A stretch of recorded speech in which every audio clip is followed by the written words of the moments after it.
আমাদের অসন্তুষ্টির জায়গা হচ্ছে যারা পুলিশের যারা গুলি করলো তারা হচ্ছে একটা ঊর্ধ্বতন কর্মকর্তার নির্দেশে করছে। যারা ঊর্ধ্বতন কর্মকর্তা ছিল তাদের কারো ফাঁসি হয়নি। তার বিচারটা আমাদের সঠিক মনে হলো না। আজকে যারা দুইজন গুলি করছিল তাদেরকে মৃত্যুদণ্ডের রায় শোনানো হয়েছে এবং এখানে যারা পুলিশের ঊর্ধ্বতন কর্মকর্তা ছিল আরো কয়েকজন,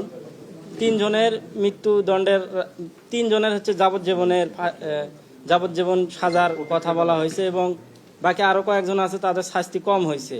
এবং আমরা এখনো এই মামলার রায়টা অতটা পর্যবেক্ষণ করতে পারি নাই, পর্যালোচনা আমরা ভালোভাবে বুঝে তারপরে স্যারদের সাথে পরামর্শ করে এই সামনে আবার এটা মামলার আপিল করার ব্যাপারে আমরা আগে নিজেরা বুঝি, তারপরে এটা আমরা করব। না, আমাদের অসন্তুষ্টির জায়গা হচ্ছে যারা পুলিশের যারা গুলি করলো তারা হলো একটা ঊর্ধ্বতন কর্মকর্তার নির্দেশে করছে। যারা ঊর্ধ্বতন কর্মকর্তা ছিল তাদের কারো ফাঁসি হয়নি। এই ক্ষেত্রে আমাদের অসন্তুষ্টি আছে। আমরা অবশ্যই আমরা এটা আপিল করব। এটা যে আবু সাইদের একটা হত্যা মামলা আমরা ন্যায় বিচার পাবো এই বাংলার মাটিতে। যদি আবু সাইদের হত্যা মামলা যদি আমরা ন্যায় বিচার পাই তাহলে প্রতিষ্ঠিত হবে এই বাংলার মাটিতে ন্যায় বিচার, আমরা মনে করি এবং দেশের সকল মানুষই মনে করে এটা।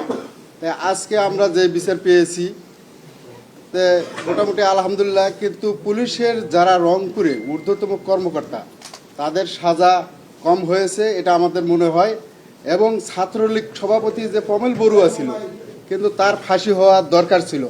আমাদের পরিবারের পক্ষ থেকে তার ফাঁসির দাবি। তাই আক্রমণক আকারে আবু সাইদকে অনেক মারপিট করছে এবং অনেক